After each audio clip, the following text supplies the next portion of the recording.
पिछले 18 साल में फेसबुक आज अपने सबसे बुरे दौर से गुजर रही है। अभी हाल ही में फेसबुक ने अनाउंस किया कि वो अपने 11,000 एम्प्लॉइज को निकाल रहे हैं, जहाँ पे मार्क जुकरबर्ग ने कहा कि 13% एम्प्लॉइज को निकालना मेरे लाइफ का सबसे मुश्किल फैसले में से एक है, क्योंकि फेसबुक का रेवेन्यू लगातार गिरता जा रहा है। दोस्तों, ये एक ऐसी केस स्टडी है जो आपको बिजनेस से बहुत कुछ सिखा सकती है, क्योंकि फेसबुक कभी दुनिया की टॉप कंपनीज में से एक हुआ करती थी, जहां मार्क जुकरबर्ग दुनिया के तीसरे सबसे अमीर इंसान हुआ करते थे।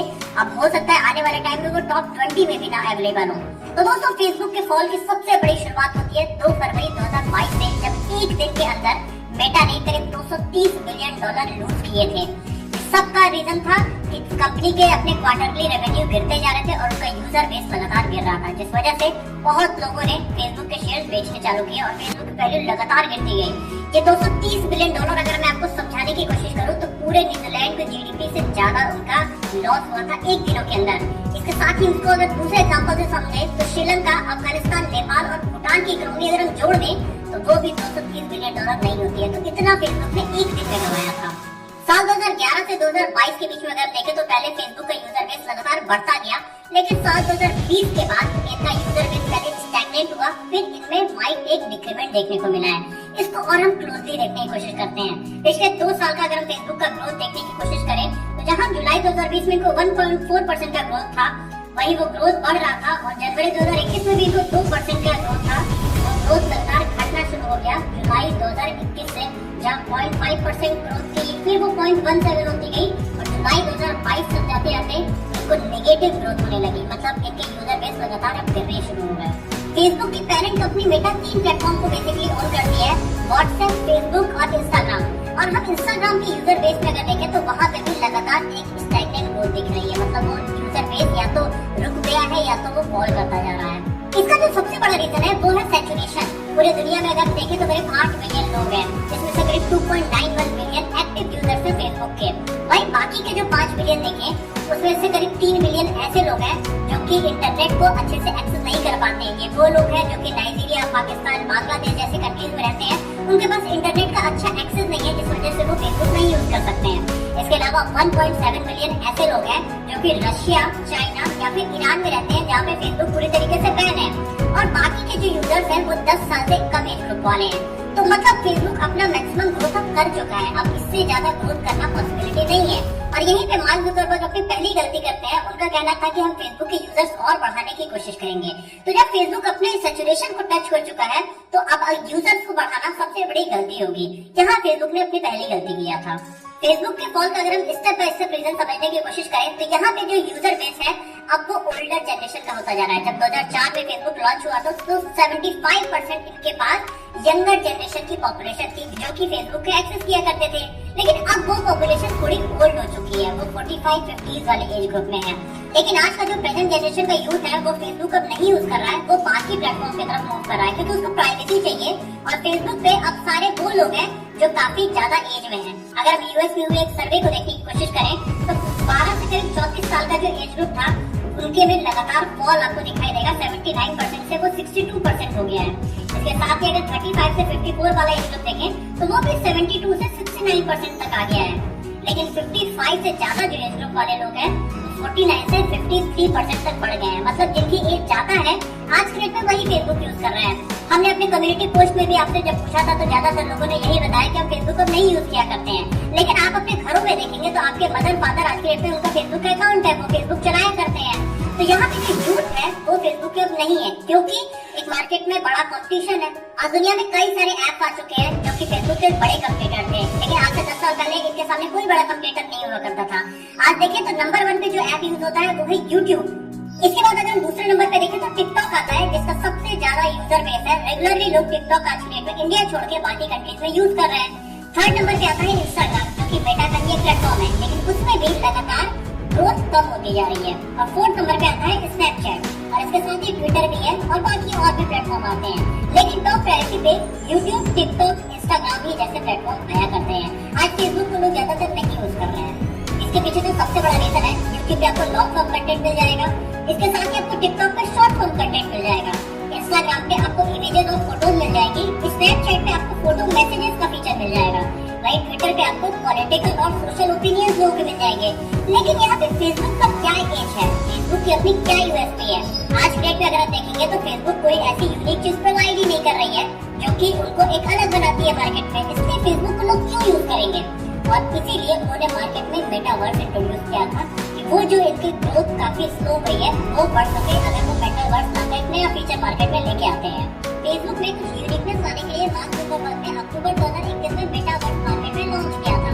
मेटावर्स एक वर्चुअल वर्ल्ड है जहाँ पे लोग पार्टी कर सकते हैं, हैंगआउट कर सकते हैं, मीटिंग कर सकते हैं, अपने कॉन्फ्रेंसेस कर सकते हैं। इसका मतलब है कि आप अपने घर बैठे ही आप पूरी दुनिया की हर एक चीजें देख सकते हैं।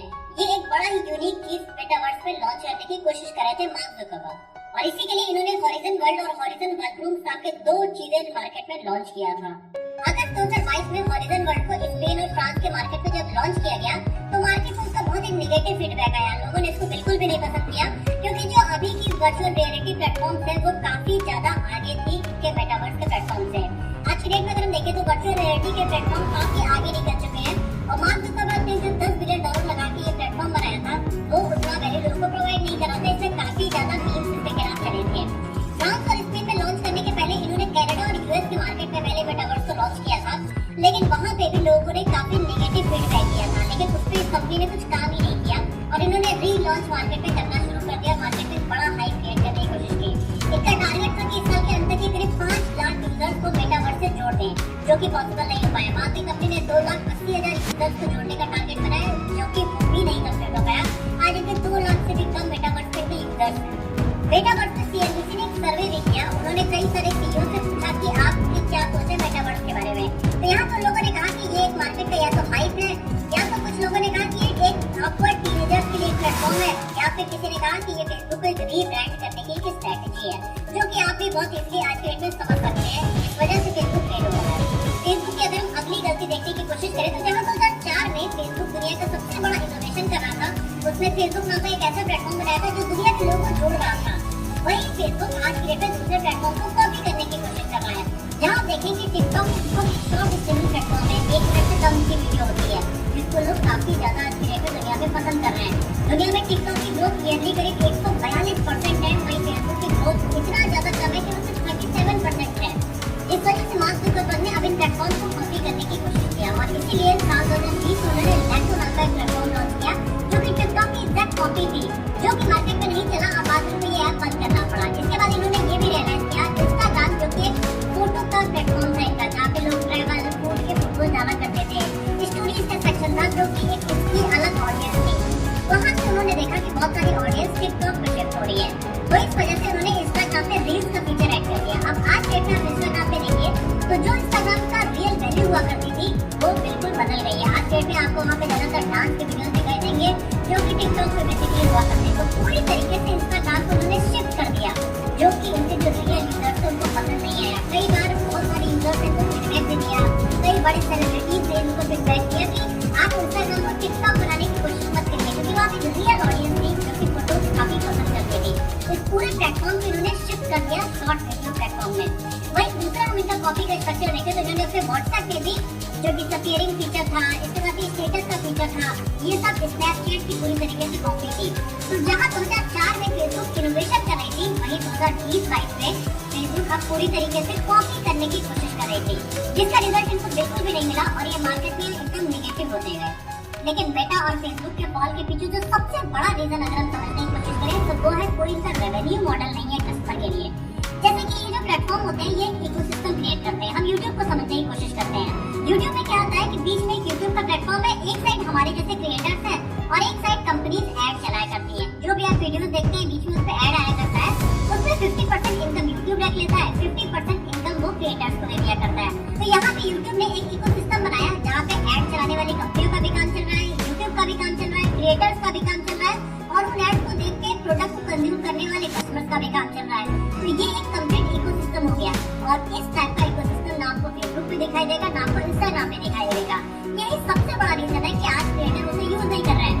अगर फेसबुक पे कोई ऐसा रेवेन्यू का सोर्स आता जहाँ पे क्रिएटर्स वीडियो डालते और उसमें भी अच्छी कमाई होती, हालांकि फेसबुक ने कई बार इन्वेस्ट करने की कोशिश की है इस पे, लेकिन क्रिएटर्स को कुछ खास इनकम नहीं हुआ। इसीलिए आज के डेट में कोई भी बड़ा क्रिएटर फेसबुक पे ज्यादा अपना टाइम कंज्यूम नहीं करता है, वो सबसे ज्यादा टाइम यूट्यूब पे दे रहा है, क्योंकि यूट्यूब एक बेस्ट इनकम का सोर्स हो चुका है लोगों के लिए, और यही रेवेन्यू मॉडल का लैग करना फेसबुक के फॉल का एक बड़ा रीजन भी है। इसके साथ ही फेसबुक के फॉल का एक और बड़ा रीजन आता है प्राइवेसी इशू। फेसबुक पे कई बार ये क्लेम किया गया कि फेसबुक हमारे डेटा को लीक किया करता है। इसका सबसे बड़ा एग्जांपल यूएस के प्रेसिडेंशियल इलेक्शन में देखेंगे, जहाँ पे बहुत सारे यूजर्स का डेटा लीक करके यूएस के इलेक्शंस में यूज किया गया था। और यहीं से जुड़ा हुआ एक अगला जो सबसे बड़ा रीजन जो फेसबुक को डेंट पहुंचाता है वो है एप्पल। एप्पल ने अपना एक नया अपडेट किया iOS 14.5, जिसमें यह था कि आप डायरेक्टली यूजर्स को ट्रैक नहीं कर सकते अपने फेसबुक के थ्रू। जब भी आपको ट्रैक करना होगा यूजर को, आपको उसको नोटिफिकेशन भेजना होगा कि क्या आप हम ट्रैक कर सकते हैं या नहीं कर सकते हैं। तो ऑब्वियस है कि कोई भी यूजर नहीं चाहता है कि उसको ट्रैक किया जाए। अब ये चीजें एंड्रॉइड में प्रेजेंट नहीं थी, और आप सबसे ज्यादा पेइंग कस्टमर देखेंगे तो वो आईफोन यूजर्स हुआ करते हैं। तो अगर आईफोन यूजर्स को फेसबुक ट्रैक नहीं कर सकती है, तो मतलब उनको उस टाइप के प्रोडक्ट भी नहीं बेच पाएगी। फेसबुक का अगर एड चलाने का पूरा तरीका देखें तो जो भी आप फेसबुक यूज किया करते हैं, तो उसमें हमारे डेटा को स्टोर किया जाता है, और जिस टाइप की कंपनी जो प्रोडक्ट बेचना चाहती है, तो उस टाइप के यूजर को वो एड दिखाया जाता है। फॉर एग्जाम्पल, अगर मुझे फूड रिलेटेड प्रोडक्ट में इंटरेस्ट है, मैं फूड रिलेटेड शॉर्ट वीडियो या फिर फोटोज को लाइक किया करता हूँ, तो फेसबुक के पास ये डेटा स्टोर हो जाएगा कि मैं फूड से रिलेटेड चीजें देखा करता हूँ, तो जोमेटो का एड मेरे पे चलना चाहिए। तो यही तरीका होता है।